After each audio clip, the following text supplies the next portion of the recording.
बाहर से आए वो सभी अतिथियों के भोजन की व्यवस्था पीछे भवन में रखी गई है।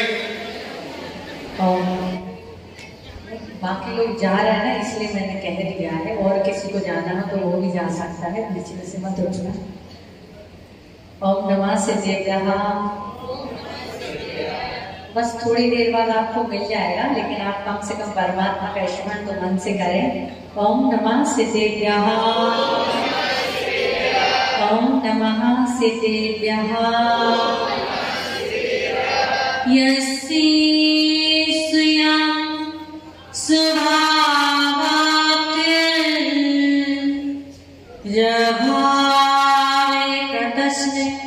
कर्मणां तस्मै संज्ञानिरूपाय नमोस्तु परमात्मने। नमोस्तु परमात्मने। बोले विश्ववंदनीय महावीर भगवान की, मूललाइन 1000 श्री शिवनाथ भगवान की, 1000 श्री शांतिनाथ भगवान की, तपस्वी सम्राट देवाचार्य सन्मति संगजीव देव की, परम पूज्य देवाचार्य सिद्धांत संगजी महाराज की, हर समय के धर्म की,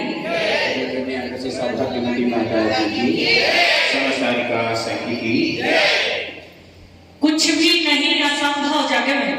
आप सबकी बातों को सुन रहे थे। कुछ भी नहीं असंभव जग में, सब संभव हो सकता है। कुछ भी नहीं असंभव जग में, सब संभव हो सकता है। कायर रूपी यदि कमर बांध लो, जो चाहो हो सकता है, जो चाहो हो सकता है। मैं याशी बहन को आशीर्वाद देना चाहूंगी कि जिन्होंने अथक प्रयास करके इस माउंट एवरेस्ट चोटी को छुआ है, मैं आपसे कहूंगी कि अभी तक तो आपने उस चोटी को छुआ है। मैं कहूंगी आपसे कि अभी आपने चोटी को छुआ है, अब सिद्धालय की चोटी को छुओ। ऐसा प्रयास करो, ऐसा प्रचार करो जो स्वर्ग और मोक्ष का रास्ता है। अनंत भैया बोल रहे थे कि 50 घंटे में आचार्य श्री के साथ रहा। मैं तो ये सोच रही हूं कि आप 50 घंटे साथ रहने के बावजूद भी उनके जैसे नहीं बन पाए। हम लोगों को 50 मिनट मिल जाते थे, 50 सेकंड उनके दर्शन करने मिल जाते थे, और वो 50 मिनट का जो प्रवचन होता था संडे टू संडे, जब आचार्य श्री जीनो महाराज रहा करते थे, हमारा जन्म स्थान वहां से करीब 7 किलोमीटर हुआ करता है, और हम लोग बैलगाड़ी से जाते थे, और वो आचार्य श्री मुश्किल से 50 मिनट मंच पर बैठते थे, और वो 50 मिनट का सानिध्य आज हमें माता जी बनने में कारण बन गया। मैं आपसे भी कहूंगी कि आपने जो पीएचडी की है, आपने जो शास्त्री की है, आपने जो इतने बड़े गुरु का इतने समय का सानिध्य प्राप्त किया है, वह शास्त्रों का ज्ञान आपकी आत्मा का कल्याण करने में साधन बने। आज आपने डॉक्टरी प्राप्त की है। क्या डॉक्टरी प्राप्त की है, डॉक्टरी की उपाधि प्राप्त की है। मैं आपसे कहूंगी आप अपनी आत्मा के डॉक्टर बने और जब जगत विनाश करके परमात्मा के पद को प्राप्त करें। बंदो, आज हम मंदिर जाते हैं। मंदिर जब हम जाते हैं और मंदिर से जब हम लौट करके घर जाते हैं, आप जब मंदिर आओ और जब मंदिर से घर लौट करके जाओ, तो मंदिर आपके घर तक जाना चाहिए। अभी हम मंदिर तो आते हैं, हम मंदिर तो आते हैं, लेकिन मंदिर हमारे अंदर तक नहीं आ पाता है। और जब तक हमारे अंदर मंदिर नहीं आएगा, तब तक मंदिर आना नहीं आना हमारा बराबर हो जाएगा। जब आप मंदिर आओ तो मंदिर से घर जाओ, और घर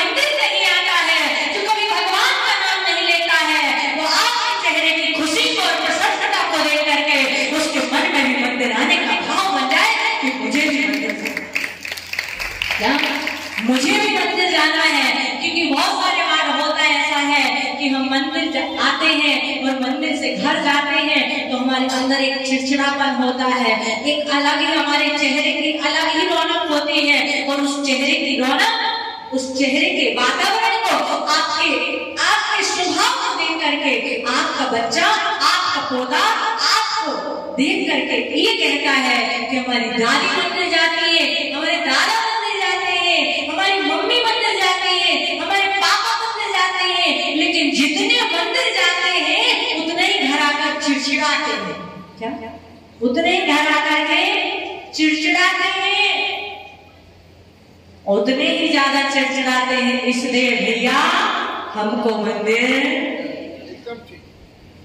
इसलिए हमको मंदिर, ऐसे मंदिर को, हम ऐसे मंदिर में हमें नहीं जाना कि जहां से जाने के बाद लड़ाई हो, झगड़ा हो, वैमनस्यता।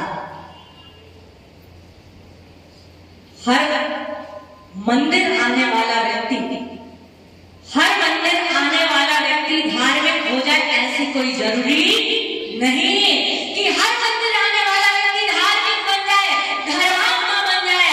लेकिन इतना जरूर कहूंगी कि हर मंदिर आने वाला व्यक्ति, हर मंदिर आने वाला इंसान जहां पर भी जाए वहां मंदिर का वातावरण बन जाए।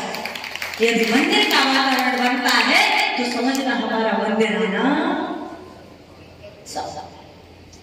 आज हम मंदिर आते हैं, खूब पूजा करते हैं, खूब पाठ करते हैं। कई लोग तो बड़े निराश होते हैं, हम इतनी पूजा करते हैं, इतनी पूजा करते हैं, इतना धर्म करते हैं, बर्तन बनाते हैं, नया नया चीज लाते हैं, अभिषेक के लिए सोने का कलश से करते हैं, चांदी से करते हैं, चांदी के बर्तन में पूजन करते हैं। लेकिन भगवान हमारी सुनता नहीं, भगवान हमें कुछ देता नहीं। मैं आप लोगों से कहूंगी,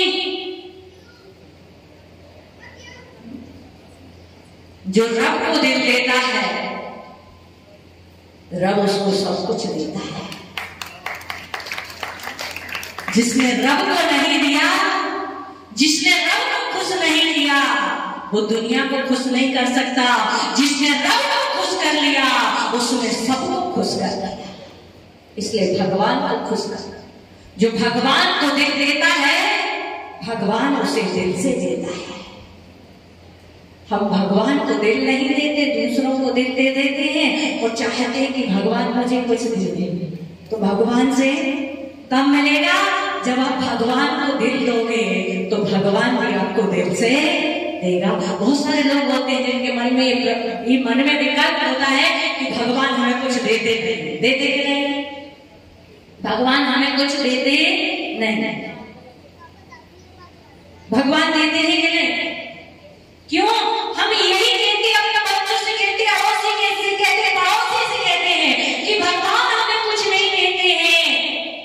और जब भगवान हमें कुछ नहीं देते हैं, क्यों नहीं देते हैं? क्योंकि हमारे भगवान तो भीतरा है। कैसे हमारे भगवान? इसलिए भगवान हमें कुछ देते।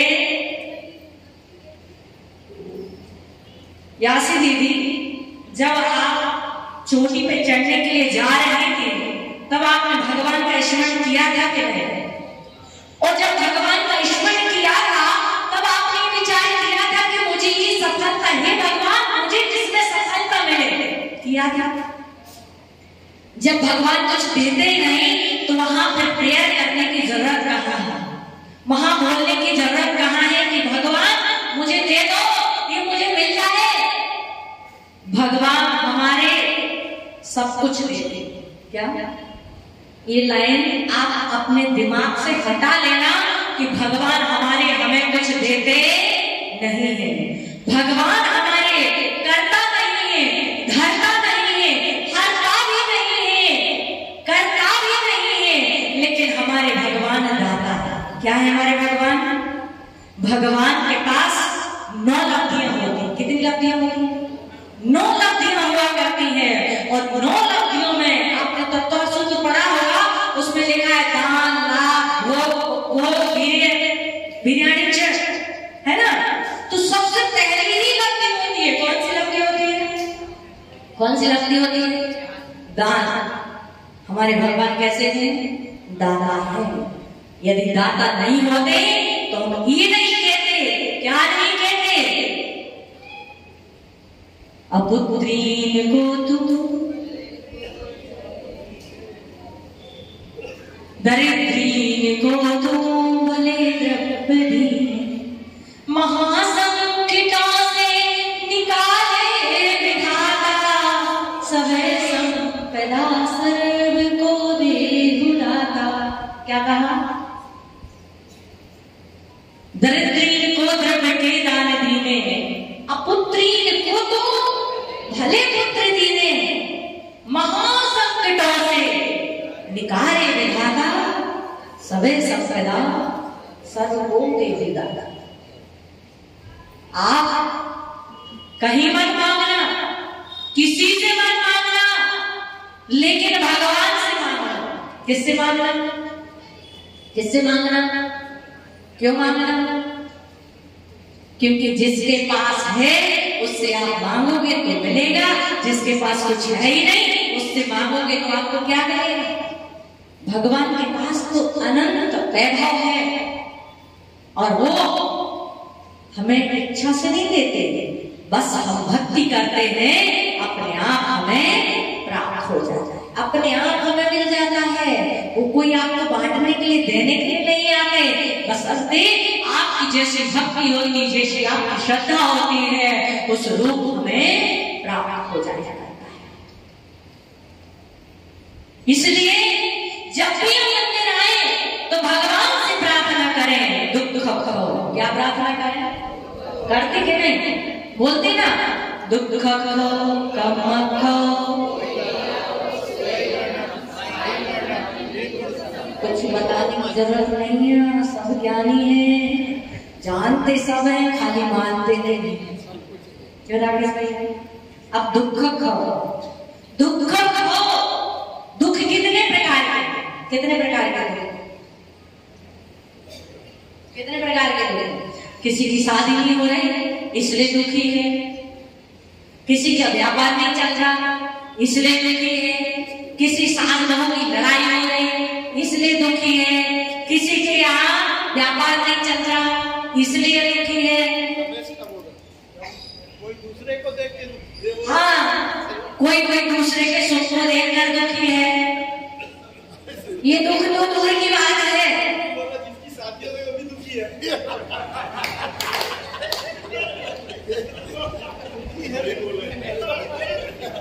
सही बात है। संदीप भैया है ना, इनकी बीवी ने पूछा है, इनकी बीवी ने पूछा कि यदि मैं मर गई तो, बोले ऐसी बात नहीं करते। बीवी को बहुत अच्छा लगा, मेरे पति मुझे कितना चाहते हैं, मेरे मरने की बात सुन करके, मेरे मरने की बात सुन करके, मतलब सुनना नहीं चाहते, उसको और अच्छा लगा। उन्होंने कहा यदि मैं मर गई तो, उन्होंने मुंह पे हाथ रखा, असुर बातें नहीं बोलते, बड़ी ठंडक मिली। कितना मुझे चाहते हैं, कितना मुझे चाहते हैं। फिर कहा इनकी बीवी ने, कल्पना करो यदि मैं मर गई तो। इन्होंने कहा कि मैं मरने नहीं दूंगा। और अच्छा लगा और शांति मिली कि पति मेरा इतना आदर, इतना बहुमान, इतना प्रेम, इतना चाहते हैं। कहा XYZ मैं मर गई तो, इन्होंने कहा मैं पागल हो जाऊंगा। क्या कहा? मैं पागल हो जाऊंगा। संदीप भैया बोले मैं पागल हो जाऊंगा। पत्नी को और अच्छा लगा।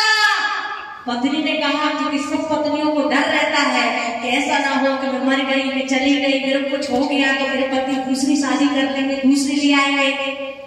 तो उन्होंने भी कहा, इन्होंने कहा कि मैं पागल हो जाऊंगा। तो भाभी ने कहा इसका मतलब तुम दूसरी शादी नहीं करोगे। इन्होंने कहा पागल का क्या भरोसा, कुछ भी कर सकता है।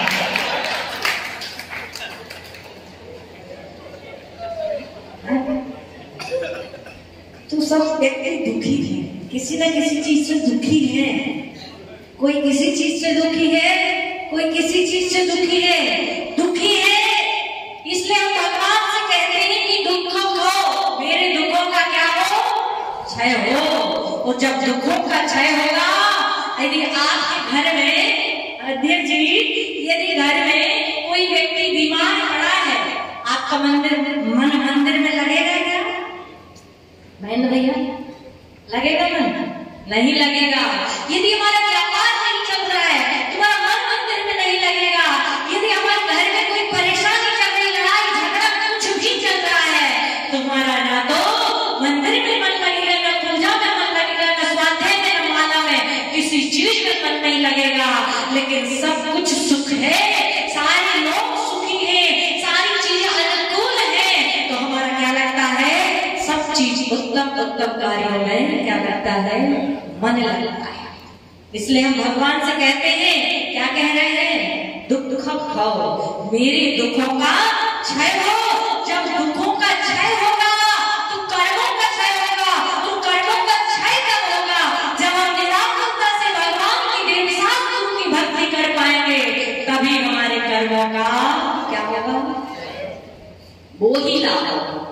किसकी प्राप्ति हो? बुद्धि की प्राप्ति। ऐसी बुद्धि हो, सुबुद्धि हो, सम्यक बुद्धि हो, विचार करना। एक पत्थर मंदिर आया, रमेश बाबू, एक पत्थर मंदिर आया, भगवान बन गया। एक पत्थर मंदिर आया, भगवान बन गया। और हम रोज मंदिर आते हैं, अभी तक इंसान नहीं बन पाए। मैं आपसे कहूंगी, आप रोज मंदिर आओ, भगवान भले ना बन पाओ, लेकिन इंसान बन जाना, सम्यक दृष्टि बन जाना। यदि सम्यक दृष्टि बन गए तो आपका मंदिर आना सार्थक। लेकिन सम्यक दृष्टि नहीं बन पाए, तुम्हारा मंदिर आना नहीं आना बेकार। इसलिए ऐसी बुद्धि हो, सुबुद्धि हो, उत्तम बुद्धि हो, जो हमें उत्तम कार्य करने के लिए प्रेरित करती रहे। आज उत्तम बुद्धि हुई, सुबुद्धि हुई, विचार आया कि चलो तीर्थ यात्रा कर लेते हैं, गुरु के दर्शन कर लेते हैं, साधु का उपदेश सुन लेते हैं। जिनकी बुद्धि उत्तम नहीं हुई, उन्होंने सोचा आज संडे है, छुट्टी का दिन है, चलो पिक्चर देख करके आते हैं, चलो थिएटर में जाते हैं, गार्डन घूम करके आते हैं। ऐसी बुद्धि हो जो धार्मिक कार्य करने के लिए हमें क्या करती रहे? प्रेरित करती रहे। ऐसी सुबुद्धि, सुगई गमन। जब सुबुद्धि होगी तो सदगति में गमन होगा। जब सुबुद्धि होगी तब समाधि मरण होगा। और जब सुबुद्धि होगी तभी जाकर के जिन गुणों की क्या होगी? आप सब लोग भगवान बनना चाहते हैं। हम भगवान की पूजा करते हैं, सेवा करते हैं, अभिषेक करते हैं। किसके लिए करते हैं? किसके लिए करते हैं? भगवान बनने के लिए ना। किसके लिए करते हैं? किसके लिए करते हैं? बोलो ना जोर से, किसके लिए करते हैं? लक्ष्य क्या है कि हे भगवान, जिन गुणों की प्राप्ति हो, जैसे गुण आपके अंदर है वैसे ही गुण हमारे अंदर भी आए, वैसे हम भी बने। कौन कौन बनना चाहता है भगवान? बस इतने ही लोग। बाकी बोलते क्या करेंगे, वहां मोक्ष में जाके वहां लटकना पड़ेगा। वहां यहाँ तो एक दिन फुर्सत, कोरोना काल चला था ना, उस समय थोड़े दिन फुर्सत थे तो हालत खराब हो गई थी। वहां तो अनंत काल तक एकदम फ्री रहना है। वहां क्यों जाए? यही ठीक है। क्यों दादाजी बढ़ जाते थे? यही ठीक है। बेमल बढ़ जाते हैं, बेमल जी बढ़ जाते हैं।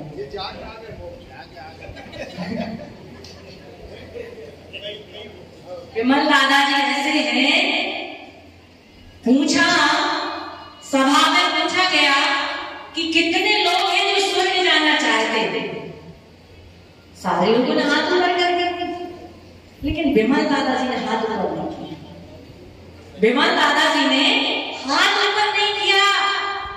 महाराज को लगा कि लगता है विमल दादाजी कहीं और जाना चाहते हैं, इसलिए इन्होंने हाथ ऊपर नहीं किया। पूछा फिर से कि कितने लोग हैं सभा में कि जो नरक करना चाहते हैं।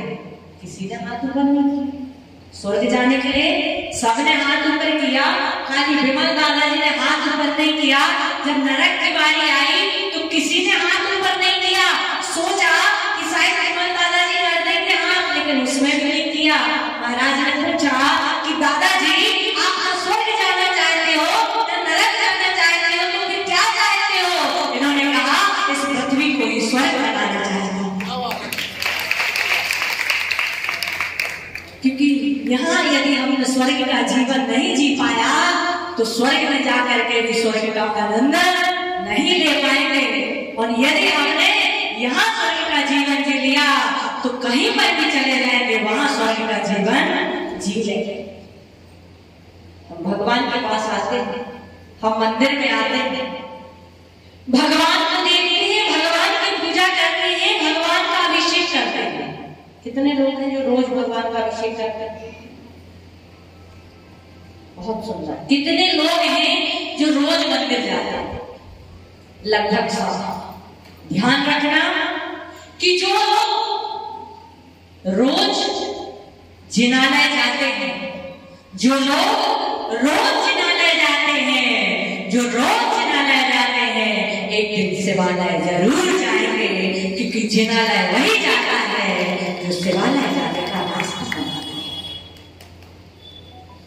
रोज मंदिर जाओ, रोज मंदिर जाओ और भगवान को निहारो। बहुत सारे लोग होते हैं, आकाश भैया, मैं देखती हूँ जितने समय के लिए मंदिर जाती हूँ, मैं देखती हूँ तो लोग मंदिर जाते हैं, वो जैसे भगवान के पास जाएंगे और जैसे भगवान के पास जाते हैं आंखें बंद कर देते हैं।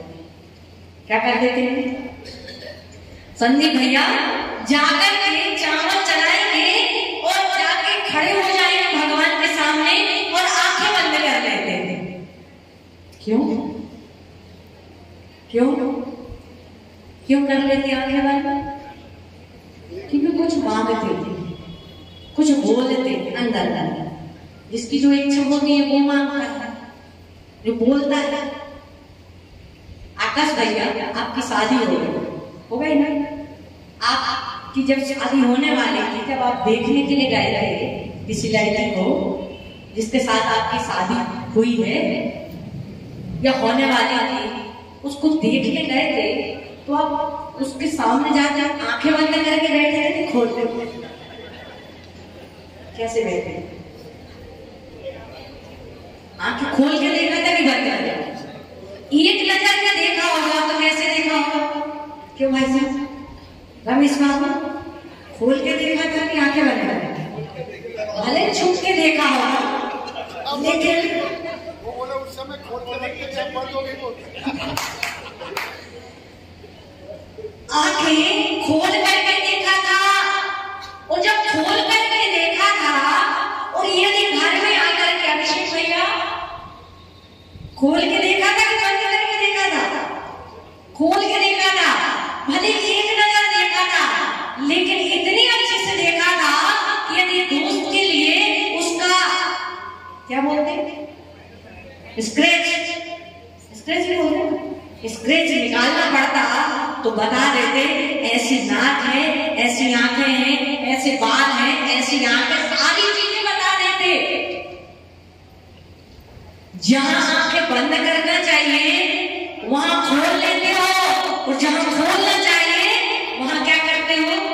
बंद कर लेते हो। जब भगवान के सामने आओ तो आंखें खोलना, इतनी आंखें खोलना, भगवान को एक तक इतना निहारना, इतना निहारना, इतना निहारना।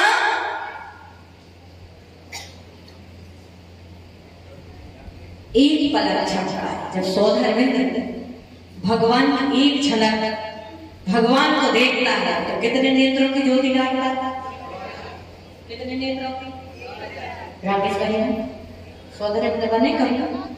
कभी नहीं बने, अब बन जाना है। जीवन में एक बार सौधर्मेंद्र बन जाना, जीवन में एक बार पंच कर जाना, जीवन में एक बार भगवान के माता पिता बन जाना, और जीवन में एक बार पिछी कमंडली में। ये तीन काम तो हमें अपने जीवन में करना ही चाहिए। ऐसी भावना निरंतर भावना चाहिए। हे भगवान, जीवन में एक बार मैं सोनार मित्र बनो, जीवन में एक बार मैं भगवान के माता पिता बनो, और जीवन में एक बार ऐसा अवसर आए कि मेरे हाथ में पिछली और तुम्हें आपको बता रहे थे कि सोनार मित्र जब भगवान को देखता है तो एक पलक झपकता है। कैसे देखता है? दो नेत्रों में सहस्र नेत्रों की ज्योति डालता है, सहस्र नेत्रों की ज्योति डालता है, और जब ज्योति डालता है और भगवान को देखता है, इतना निहारता है। ऐसे ही जब हम मंदिर आए, भगवान के दर पर आए, तो भगवान को इतना निहारे, इतना निहारे, इतना निहारे कि जब आप घर जाए और आंखें बंद करें तो भगवान की मूर्त नजर आए, भगवान की मूर्त नजर आए। किसी शत्रु को देखें तो उसमें भी भगवान दिखाई दे, तो समझ कि मंदिर आना सफल और मंदिर आना सार्थक है। आप रोज भगवान का अभिषेक करते हैं। दादाजी, ज्ञान दादाजी, आप बताइए, जो भगवान है, भगवान जो है, आपको तुरंत जवाब देना है ना? अभिषेक करते आप? कभी कभी करते, फिर रोज करते। रोज कौन अभिषेक करता है?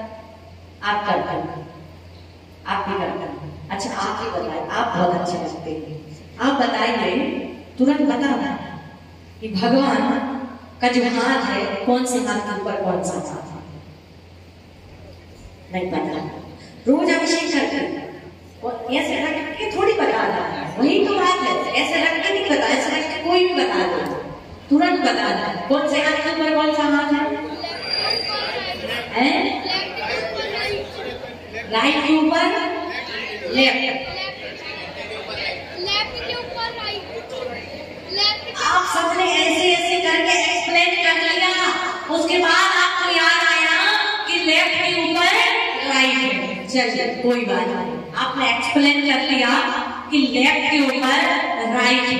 अब आपको ये बताना है, आपको सदियों गुजर गई, फाड़े साथ अनेकों पड़ तोड़ी गई माताएं हैं, और मान कसाए घिसी न मान घिस डाली प्रतिमाएं, हमने सारी प्रतिमाएं घिस दी, लेकिन मान ने घिसा। आपको ये बताना है कि लेफ्ट के ऊपर राइट क्यों है, राइट के ऊपर लेफ्ट क्यों है? बताइए, अलग का भगवान का जो हाथ है वो लेफ्ट के ऊपर राइट क्यों है, राइट के ऊपर लेफ्ट क्यों है? बहुत अच्छी बात आपको बताई जा रही है। 5 मिनट और रुकेंगे आप लोग। बताइए, भगवान का अभिषेक करते करते सदियों गुजर गई, लेकिन हमको नहीं पता कि भगवान का हाथ लेफ्ट के ऊपर राइट है। मैं आपको बताती हूँ, किसी को नहीं पता? पता है तो बता, बताइए। भगवान का हाथ लेफ्ट के ऊपर राइट क्यों है? कि लेफ्ट जो है अधर्म का प्रतीक होता है, राइट हाथ धर्म का प्रतीक होता है। किसका प्रतीक होता है? धर्म का। और लेफ्ट, जब भी कोई गंदगी उठाते हो, साफ करते हो, कौन से हाथ से? बोलो ना जोर से, लेफ्ट से। और जब कभी दान देते हो, अभिषेक करते हो, पूजन करते हो, तो कौन से हाथ से? दाएं हाथ से। अच्छा भाई साहब, आप बताइए, आपने अपने बीवी की जब मांग भरी तो कौन से हाथ से? कौन से हाथ से? लेफ्ट से कि राइट से? राइट से। विवाह भी एक धार्मिक क्रिया है। क्या है? उत्तम क्रिया है, जिसको बोलते शुभ विवाह, बोलते ना, ऐसे बोलते ना। हाँ, तो उसको भी यदि लेफ्ट भी होगा ना, तो पंडित जी बोलेंगे राइट से भर, क्योंकि धार्मिक उत्तम कार्य जो किए जाते हैं वो किससे किए जाते हैं? राइट से। और जो भी गंदगी पॉलीथिन उठानी होगी, कुछ भी करना होगा, तो कौन सा हाथ जाएगा? बायां। ये बायां जो हाथ है, ये अधर्म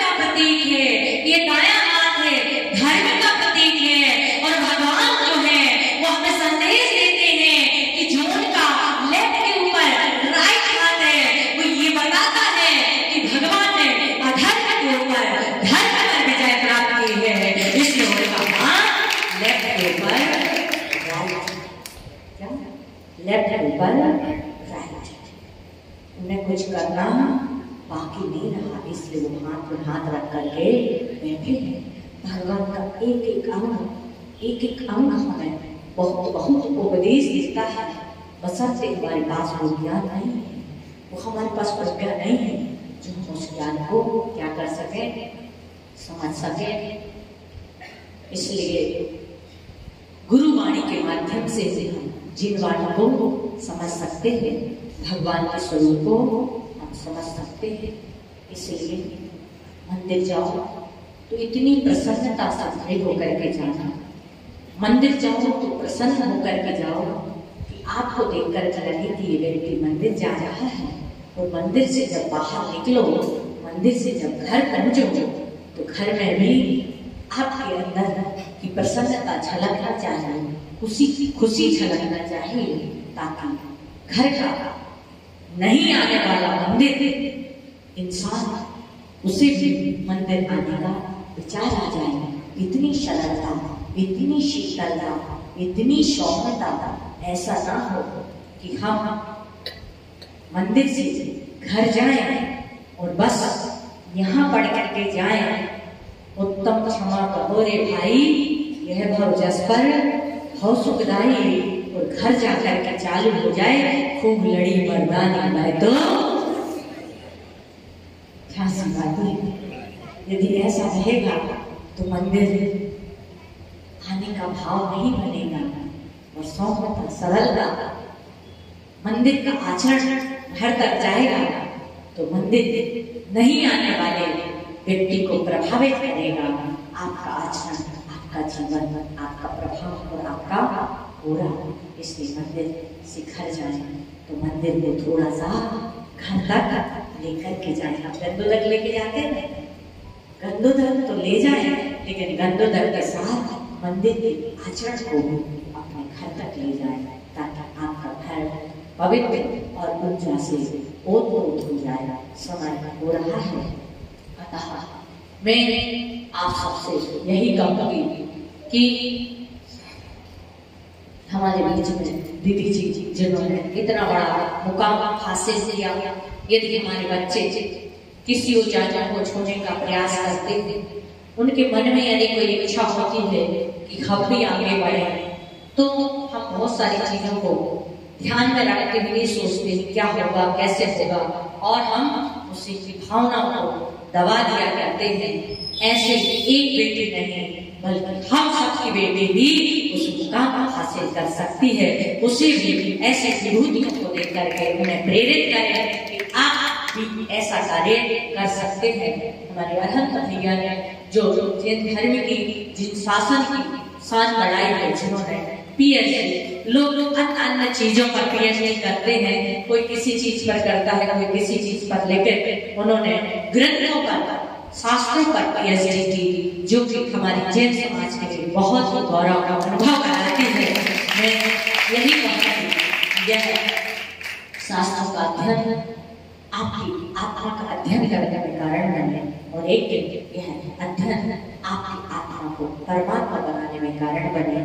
यही आप दोनों के बहुत बहुत आशीर्वाद। समाज के लिए मैं एक और संदेश देना चाहूंगी कि आज हमारे क्षेत्रों को देख लीजिए, क्षेत्र है और क्षेत्रों पर कभी भी कोई भी कब्जा कर लेता है, कोई भी उसमें कुठाराघात कर लेता है, कभी भी हमारी प्रतिमाओं को तोड़ दिया जाता है, और आज तो हद की ही हद हो गई, हद ही पार हो गए कि एक हमारा दिगंबर होने की निर्मम हत्या कर दी गई, और हम सब लोग चुपचाप बैठे रहे। हमको चुप नहीं बैठना है, हमको आवाज उठानी है, क्योंकि आज यदि हमारे तीर्थों की रक्षा होगी तो हमारे संतों से होगी। जब हमारे संतों की ही रक्षा नहीं हो पाएगी तो हमारे तीर्थ असुरक्षित हो जाएंगे। यदि तीर्थों को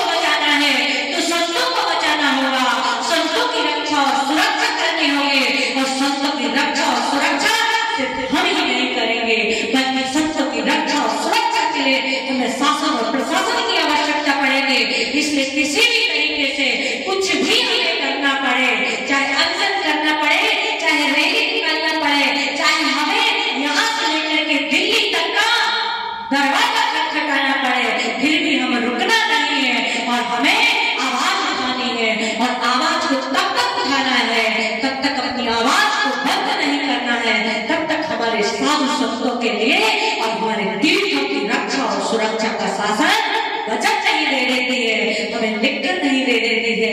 यदि आज एक साधु की हत्या हुई है, कल पता नहीं नंबर लग जाएगा, और जब हमारे देश में साधु ही नहीं रहेंगे तो धर्म नहीं रहेगा, और जब धर्म नहीं रहेगा तो हम भी नहीं रहेंगे। इसलिए हमें उनकी रक्षा और सुरक्षा के लिए कदम बढ़ाना है, समाज को जागृत करना है, और समाज को जागृत करना है, तभी हम आगे बढ़ पाएंगे, तभी हमारे घर की रक्षा सुरक्षा करके हम धर्म को आगे बढ़ा पाएंगे। बोले भगवान महावीर स्वामी की